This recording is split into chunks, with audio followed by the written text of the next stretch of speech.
All right, everybody, it's episode 6 of the Radiata Stories plot summary, and this is the final one for the human side and for everything. So, yay! All right, let me see if I can be quick with this summary from the last episode. Okay, in the last episode, Ripley left Jack.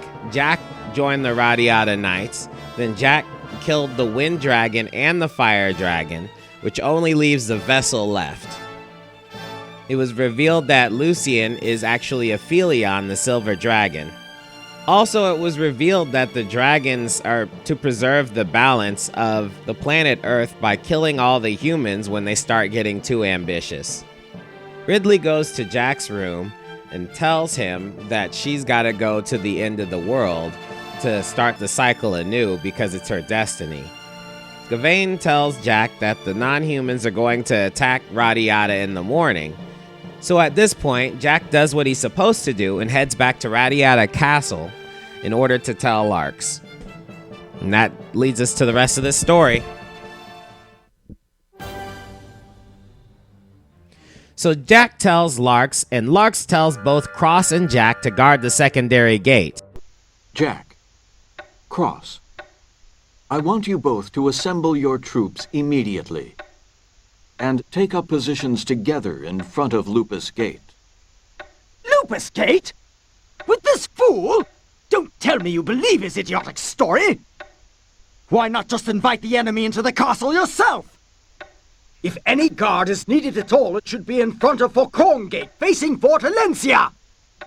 Cross, I don't remember asking for your opinion.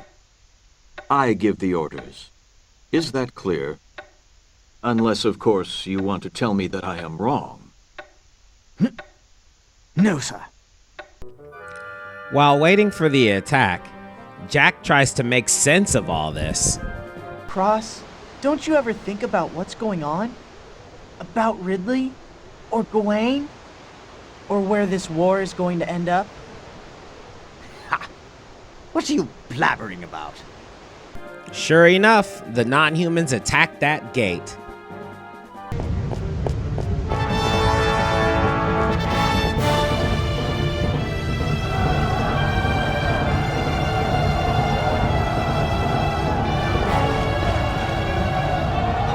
They really are attacking. The army is massive, and they have orcs with them. Larks thanks Lucian for the expert advice.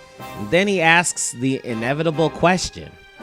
Tell me, Lord Lucian, don't you think it's time that you told me the truth? The truth, my lord? Yes. Who are you really? And what is it that you really want? It seems to me that you know too much. Far too much.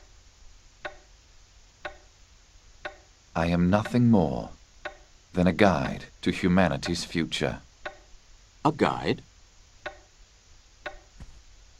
I will have to leave you soon. Lord Larks, it has been an honor to serve you. I do not think we will meet again. Back on the battlefield, Cross gives a good speech. Seriously, they gave Cross all the more fun lines. Jack, you asked me what I thought of war. This is my answer. I believe in me. I believe in the power of my sword. I am a warrior. I fight for all that is due to me as a warrior. The acclaim, the praise, the honor. I have no time for doubts and second guessing. Wavering cowards like yourself mean nothing to me. Cross. Yes, you stand there and tremble like a child. That's all you're good for.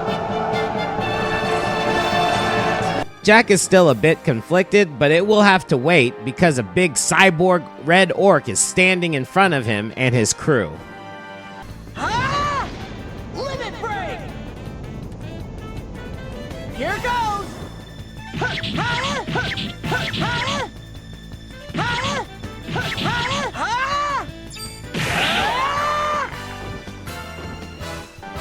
Jack defeats the orc, and then Zane shows up with another cool speech. Can you hear it, Jack? Can you hear the world crying out in anger and sorrow and pain? It is all the work of humans. You destroy the balance of the cosmos and spread the Algendar's disease. You even turn your swords against the Guardians themselves. Folly upon folly. Will you never be satisfied? My heart is gripped by fear. Fear of what humanity will do next. Zane! You too? Oh yes. Alcandars will claim even me. This poison can slay even immortal elves. Is it any wonder that we fear you so? Humans are like a plague of rats. Your kind has poisoned me and the whole world. But I shall take up the Guardian's task and destroy you all! So they fight some more. I hope y'all brought some extra heal potions, because the last save was before Ripley walked in. You can't skip the cutscenes if you lose. Or I guess you can, you push the select button, but still. No, I wasn't paying attention.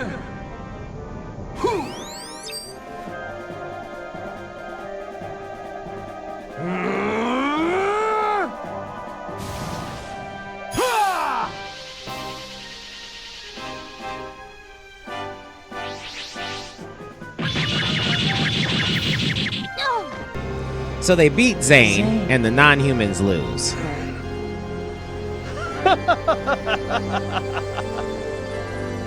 You're too late.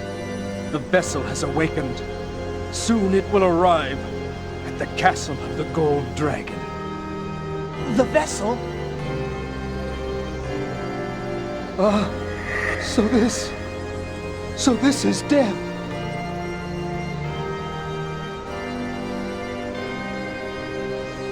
No! Please! Someone! Save my soul! Ha!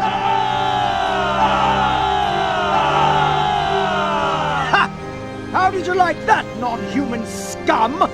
This is the power of humanity! Wait, Algandars turns elves into bushes? What the hell is that? Anyway, just then, they all see the silver dragon fly away, and Cross gets a hard-on since he has only killed one dragon. He runs off with the rest of his brigade to follow it. Jack, for a change, actually puts together that the silver dragon is going to the end of the world where Ridley and Gawain are. But first, he should probably save his game. Am I right? Save the game. Save the game. So on the way there, Jack runs into a froggy Gawain. And Jack confesses that he's dumb as a box of rocks and doesn't understand anything Gawain and Ridley have been saying. But this is how he gets his answers. Let's fight! After the fight, Gawain explains to Jack that he has avenged his father's death and then coughs right in Jack's face. Jack just got Algandars right then. I know it. Wear your mask! Anyway, we know from the non-human side that Gil and his group were the ones that actually killed Cairn. So Jack avenged his dad's death a long time ago. But Gawain didn't know that, and neither did Jack. So it's nice Gawain gave Jack his closure. And possibly Algandar's. It doesn't matter. Everyone is going to die. Jack goes up the World's End maze after Cross, who got there first this time, and finds Lucian close to the top. I might as well play this one out. Huh? Lord Lucian? What are you doing here? Actually, I am here for the same reason as you. Huh? You mean... Yes, I have come to help Ridley. Really? That's great. But Have you seen Cross or the Silver Dragon? Neither of them. Really? That's strange. But listen to me. According to my investigation, Ridley's consciousness has been overtaken by the elf within her. I knew it. Do not despair, Jack. It is not too late to save her. Really? We can still help? Yes, she isn't lost to us yet. But we must have your strength if we are to help her. Just tell me what I have to do. I'll do anything you say. Thank you, Jack. We don't have a moment to spare. We have to hurry. Okay, let's go.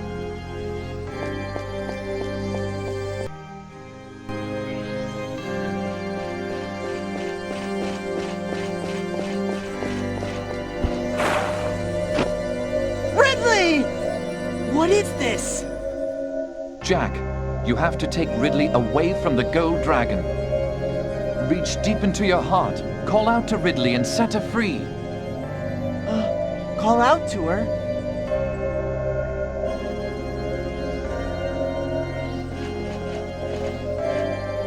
Ridley! It's me, Jack! Jack. Ridley! Look, it's me! Jack.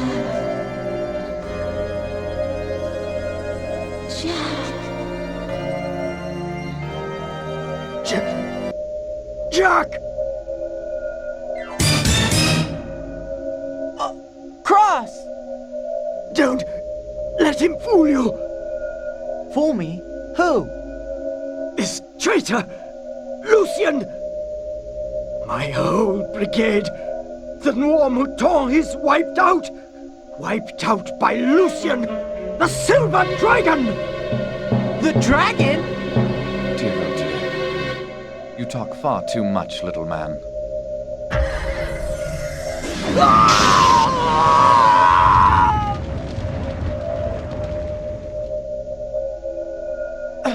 Cross! You killed him. Jack, I am most grateful for your help. Thank you so much.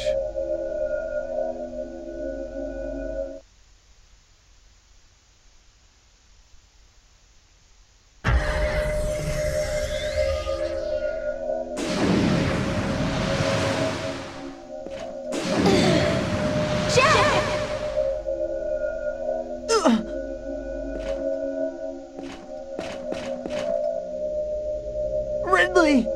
Hey! Ridley! Wake up! Jack. I'm so glad that I heard you call my name one last time. Hey! Jack. You and me. Forever.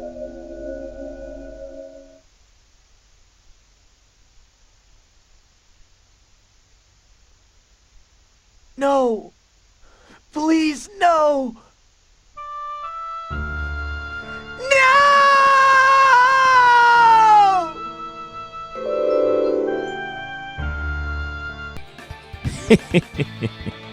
This is when it gets kind of stupid. Okay, so Lucien explains that he was powerless to stop the gold dragon by himself. He needed Jack to break Ripley's spell so that Lucien could strike her down? What did he say last time again?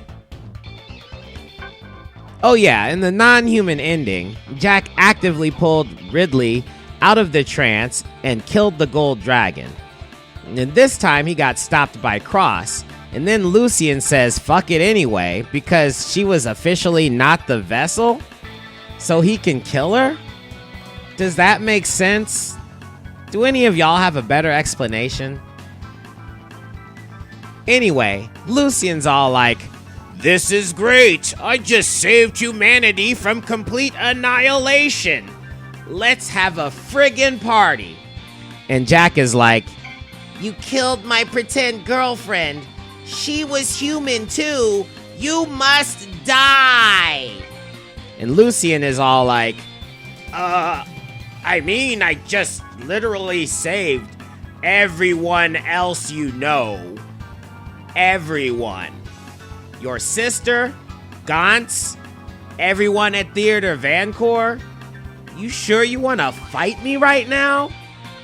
And Jack is like, but this was some blonde-haired, green-eyed nookie I was sure I was gonna get if I worked on it for another 5 or 6 years. Now she's gone. All that work wasted. Someone has to pay for all the blue balls I've endured, and I don't see anyone else here. Draw your sword. And Lucian says, okay, well, if that's how you feel about it, prepare to get thy ass busted. That was what we want. You will taste the power of the Silver Dragon. Then, you and your anger and despair and regret can burn together in hell! All right. Well, that's the last of it, and here's the ending. Limit break! Here goes!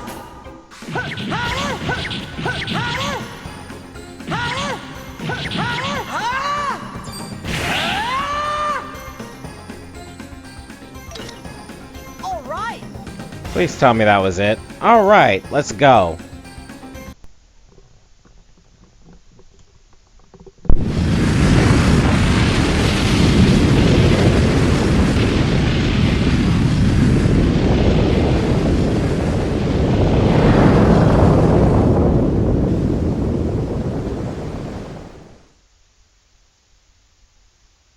I am slain by a human. Jack, humans are creatures bound by their fate. By their deeds do they live and die. If it was your fate that you slay me, then perhaps it was my fate that I die at your hand. I don't believe in fate. It was my purpose. It was my mission to beat you. That's all. You say, your mission? Ridley accepted that it was her fate to restore order to the world. But you killed her for the sake of humanity. And I wouldn't forgive you for that. That's when I realized what my mission was. I knew that I had to destroy you. I see, Jack. So in the end, I am a victim of my own mission. What's happening? The Gold Dragon Castle is finished. I have to leave you now. Fare thee well, Jack. Fare thee well, my humans. I have saved you all, my frail children.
So that was finally the end of Radiata Stories.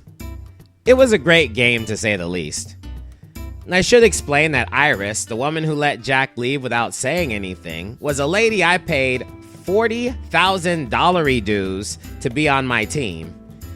In episode 31 of my playthrough, she and I shared a moment watching fireworks.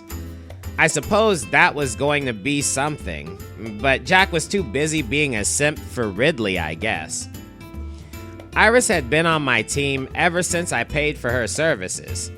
She was pretty badass. She looked a little old for Jack, though. In anime, the age of a person directly correlates with the size of their eyes. Her eyes said she was in her early to mid-30s. Jack seemed barely 20. Anyway, this was one of the better written plots that I've experienced. They separated the clues and information between the two stories so that you wouldn't get the complete story unless you finished them both. The human side actually had Jack as the main protagonist too, since no one on the human side understood Totaus but Lucian.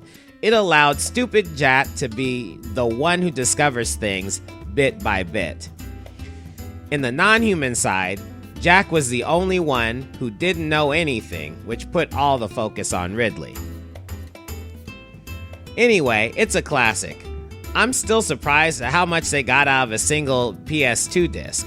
There was so much voice work involved and so many scenes, more than almost any game I've played except for Metal Gear.